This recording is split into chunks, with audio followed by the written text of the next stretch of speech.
Hello, fellow Planeswalkers, it's Scott, and we're coming to you on the official Caffeinated Gamers YouTube channel, and we're looking at Day 8 of the Lost Caverns of Ixalan previews.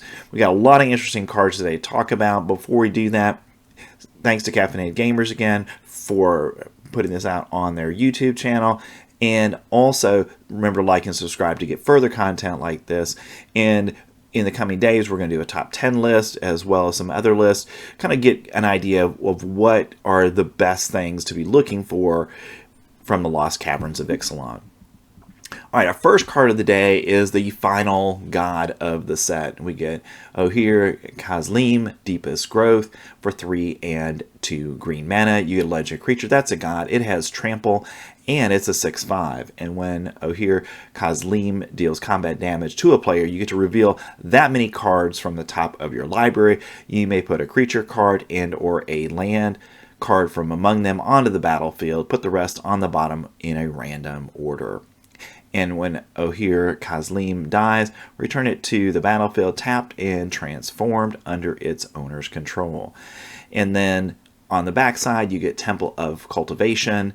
Again, it's going to provide you with green mana, and you can transform it back into Ojer Kaslem, Deepest Growth, for 2 and a green mana. And you can do this only if you control 10 or more permanents, and only as a sorcery. So I think this is a very powerful card, and I'm not sure where it fits into standard. I'm wondering if maybe our ramp deck that has Attracts in it might want this, because the ability to dig through for the limited amount of creatures that are there when this does damage would be a powerful ability to add to that deck, and it wants to ramp anyways, and being able to ramp with this card would be a really nice ability to add to the deck. Outside of that, our problem is primarily that green isn't a really powerful color in standard. It's probably the weakest color right now. So finding a deck where this fits is, I think, going to be the question. Now, do we have a bunch of potentially powerful green cards? We do, but really we're just not building decks around them currently. And until we do, even though cards like this are really good, we may not be able to see them very much in standard. Next, we've got Moons Smithy for 2 and 2 white. You get a legendary artifact, and when Moons Smithy enters the battlefield, create a white gnome soldier artifact creature token with this creature's power and toughness are each equal to the number of artifacts and or creatures you control.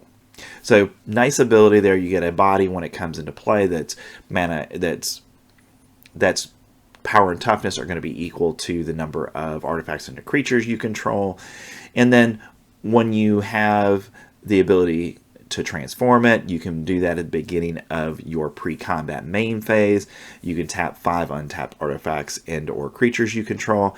And if you do, transform Moons Smithy. And then when you do, it becomes Barracks of the Thousand. It's a legendary artifact land.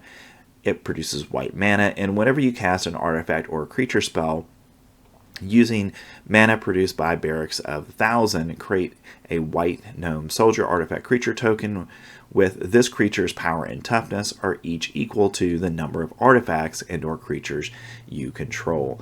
So I think this is a very good card, and I think it's going to see play in standard. The question is what deck's going to want it. Obviously it's creating soldiers, so the soldiers deck might want it.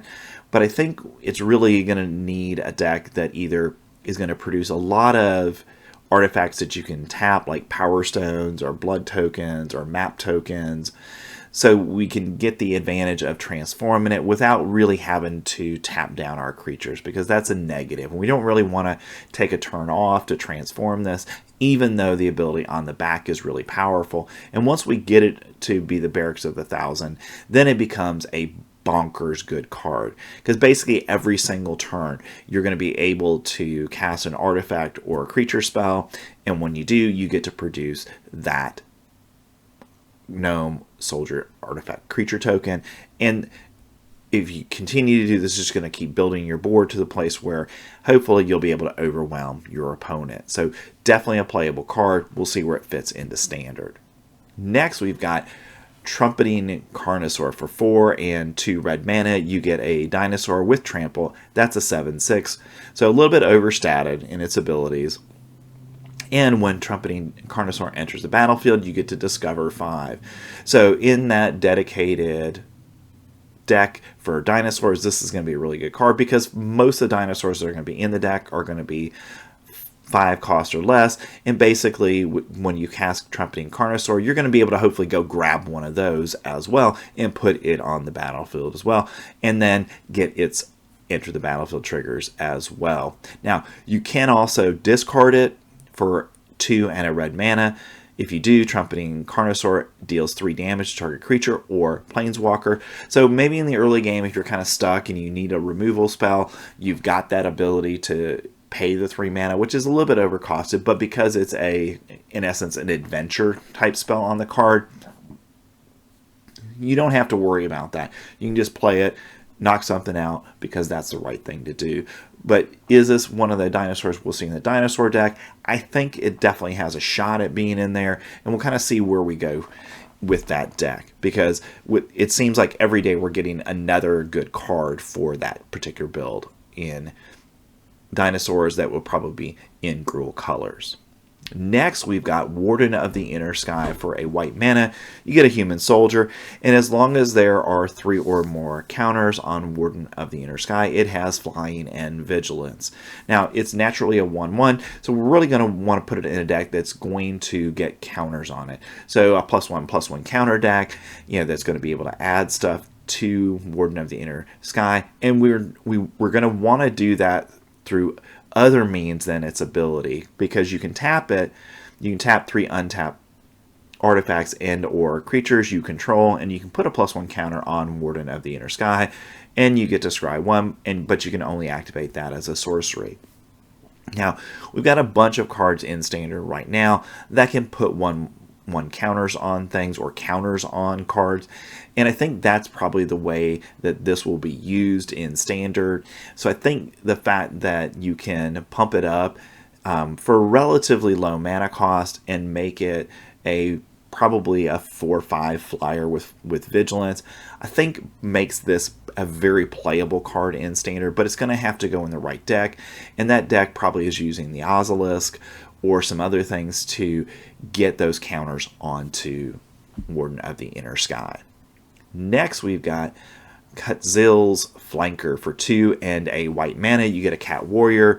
That's a 3/1. It has Flash, which I think makes this card very good potentially in Standard. And when Kutzil's Flanker enters the battlefield, you get to choose 1. Put a +1/+1 counter on Kutzil's Flanker for each creature that left the battlefield under your control this turn. So I see that ability. You block a bunch of creatures because your opponent is swinging at you. You block things, some of your stuff dies. You play this after combat, and you get a +1/+1 counter for every creature that your opponent took out. Or you can gain 2 life and scry 2, or you can exile target player's graveyard. And I think that's the ability that matters the most, because we know based on the cards in the set that Descend is going to be a used ability, and graveyard strategies in general are going to be strong in the next season for Standard. So because of that, having a card in white that goes out and not only is a creature, but then also can exile your opponent's graveyard, I think is really powerful in Standard. So I think this, at the minimum, white decks are going to want as a sideboard card, and it may be main deckable in the right builds. Next, we've got Corpses of the Lost for 2 and a black mana. You get an enchantment, and skeletons you control get +1/+0 and have haste. And when Corpse of the Lost enters the battlefield, create a 2/2 black skeleton pirate creature token. So if that happens, when you cast this, you're going to get a 3/2, and any other skeletons that you play after that, they're also going to get a +1 and have haste. And then at the beginning of your end step, if you have descended this turn, you may pay 1. If you do, return Corpse of the Lost to its owner's hand. So the nice thing about this card, and why I think it has some Standard playability, is that if you're descending and again, this is a card that's going to be in a Descend deck, then you can pay a life, bring this back to your hand, recast to the next turn, and get another 3/2 that'll be able to attack on that particular turn. So again, this is one of those cards that it's going to really depend on whether or not the Descend deck actually is a good deck in Standard to see how much play we're going to see from it. Next, we've got Fabrication Foundry for 1 and a white mana. You get an artifact, and you can tap it to produce white mana, and you can spend this mana only to cast an artifact spell or activate an ability of an artifact source. So this is a mana rock for artifacts, and we know we've got a lot of artifacts in this set, and we've got a lot of artifacts from the previous sets that we've seen in Standard. So having a dedicated artifact deck where this would fit into could be very helpful, because for 2 mana, in essence, you're getting that 1 extra mana every single turn that you're going to be able to use not only to cast artifact spells, but then activate abilities of artifacts as well, and that might be important in Standard. But again, this is going to be limited to those kind of decks to see play in Standard. Now, you can also pay 2 and a white mana and exile 1 or more other artifacts you control with total mana value of X, and return target artifact card with mana value X or less from your graveyard to the battlefield. Activate only as a sorcery. So the other nice thing about this card is you are going to be able to bring creatures or artifacts that you have lost during the game back from your graveyard and play them for 3 mana. And the only limitation you have is you have to exile 1 or more other artifacts you control with total mana value of X, so whatever the mana value of the card that you want to bring back is. So to me, that's a little bit limiting in the overall big scheme of things, because you probably are playing stuff that you want to keep on the battlefield, but it's possible that sacrificing 1 or more artifacts to get something else back could be critical in a particular game of Standard. Next, we've got Deep Fathom Echo for 2, a blue and a green mana. You get a Spirit Merfolk. That's a 4/4. And at the beginning of combat on your turn, Deep Fathom Echo explores. Then you may have it become a copy of another creature you control until end of turn. So it's going to explore every turn. It's going to get bigger every turn. And then if you've got a bigger creature on the board, or a creature maybe that has flying or trample, and you want it to become a copy of that, you have the ability to do so. In that flexibility, I think, makes this potentially the top end card in a Merfolk deck. Next, we've got Saheeli's Lactus for 1 and a red mana. You get an artifact, and when Saheeli's Lactus enters the battlefield, you may discard a card. If you do, draw 2 cards. So this is 2 mana. We've seen this many times in Standard in red. Discard a card, draw 2 cards. So very common ability, but it is on an artifact, which then again leads us to places where we've got artifacts that we can tap for different abilities in Standard. Now, also it has craft, and craft with 1 or more dinosaurs for 4 and a red mana. And you can exile this artifact, exile 1 or more dinosaurs you control and or dinosaur cards in your graveyard.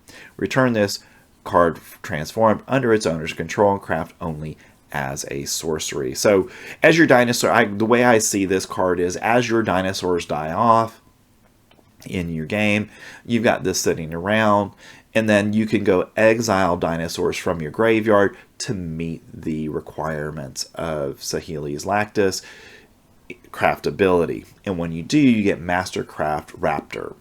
It's an artifact creature that's a dinosaur, and Mastercraft Raptor's power is equal to the total power of the exile cards used to craft it.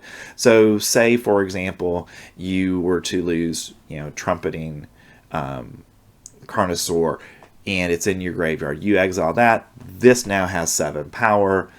And if you do other ones with it as well, then you're going to have even more. So if you can find a way then to give this trample late in the game, it could be the card that finishes off your opponent.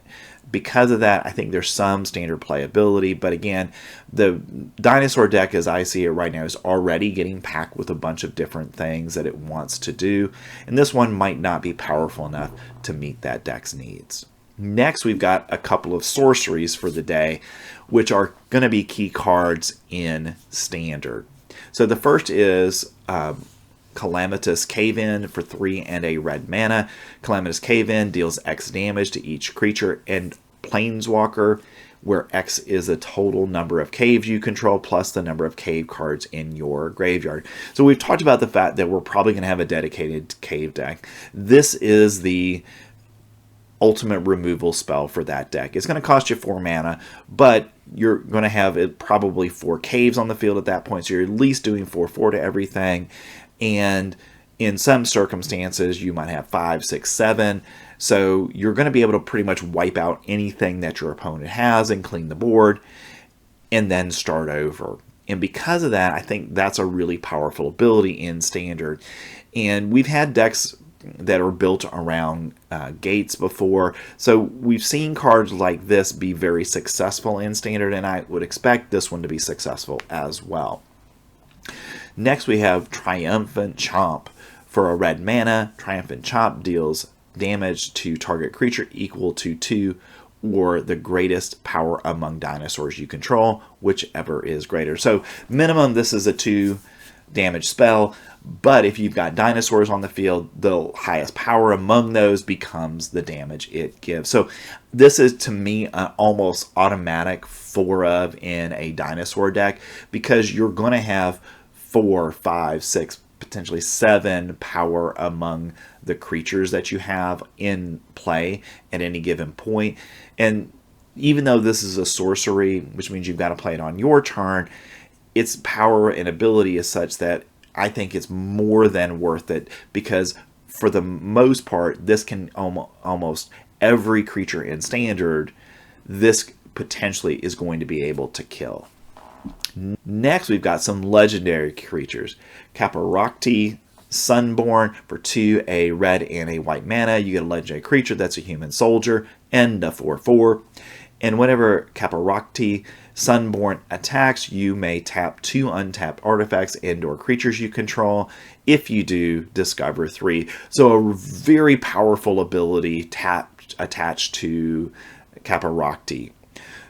The fact that you can discover 3 basically every turn by tapping 2 artifacts or 2 creatures, I think is an ability that any Boros deck is going to want in Standard. So, you know, and this is a soldier. Now, we haven't seen a Boros soldiers deck or a Boros humans deck yet, but potentially we could see that one in Standard, and it probably will be able to produce some artifacts or additional creatures that you can, you know, use to meet the requirements of this card. So I don't think it's going to be hard to discover 3 most turns, and it's probably going to be worth doing on almost every turn that he attacks. So if we do get a Boros deck, I think this is an inclusion in that deck because of that ability. Next, we've got Kutzil Malamet Exemplar for 1, a green and a white mana. You get a legendary creature. That's a cat warrior. It's a 3/3, and your opponents can't cast spells during your turn. Whenever 1 or more creatures you control, each with power greater than its base power, deal combat damage to a player, draw a card.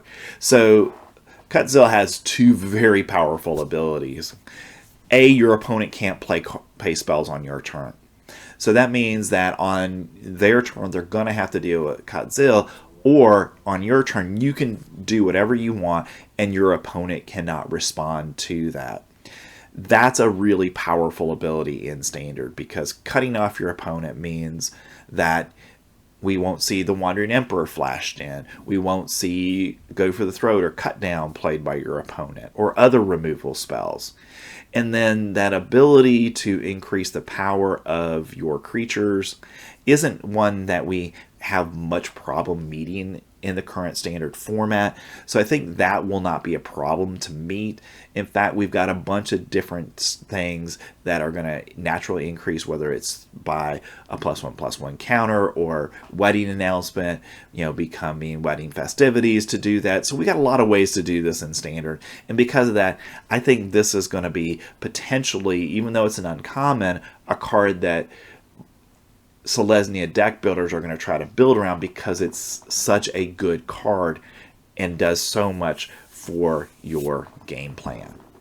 Next, we've got Zoil Lava Tongue. For a black and a red mana, you get a legendary creature that's a Goblin Warlock with Death Touch. It's a 2/2, and at the beginning of your end step, if you descended this turn, each opponent may discard a card or sacrifice a permanent.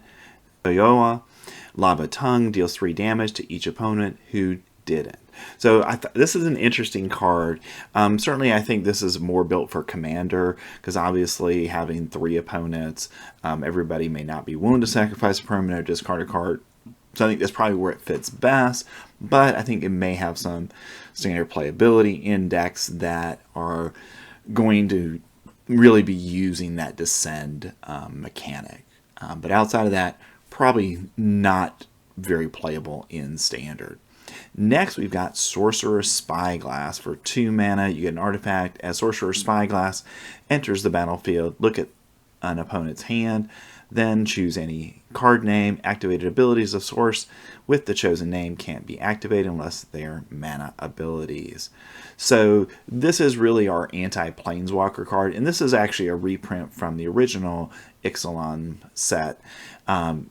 And it was a very powerful card in standard at the time. It shut down Planeswalkers primarily, but it really shut down any activated abilities of really the best card on your opponent's side. And it saw a lot of sideboard play in standard during its time, and I would expect it to see that again. Our last 2 cards of the day are Guardian of the Great Door. For 2 white mana, you get an Angel. That's a 4/4. And as an additional cost to cast this spell, tap 4 untapped artifacts, creatures, and or lands you control. It has flying. So basically, in the worst case scenario, this is a 6 mana card, but if you've got artifacts you can tap or creatures you can tap to activate this, you can use those instead of that 4 mana to cast the spell. So I think probably not really standard playable, because again, do we want to take a turn off from doing stuff to activate that ability? And the answer is probably not, because there's really not enough upside in it. And our final card of the day is Zotic Glyph. For 2 and a blue mana, you get an enchantment. That's an aura. And you get to enchant artifact. Enchanted artifact is a golem creature with base power and toughness, 5/4, in addition to its other types. When Zotic Glyph is put into the graveyard from the battlefield, discover 3. So this is an interesting card, and I think in a deck that is truly artifact dedicated, this might have a spot in that deck, because we do produce a lot of treasures and food and blood tokens, and we're going to produce map tokens. So this could very easily be a 3 mana 5/4 with no real downside, because you're turning one of those things that, while it has a use in the game, might be better used as the base for this particular enchantment. Alright, so those are our cards for the day. I hope you enjoyed it. Thanks for staying to the end of the video, and tomorrow we'll be back with day 9 of the Lost Caverns of Ixalan spoilers, and we'll be looking to create some top 10 lists later in the week for everybody to take a look at. Thanks again for watching the video, and please leave a like. That helps us out in getting our content out to more people. Thanks, and I'll see you next time.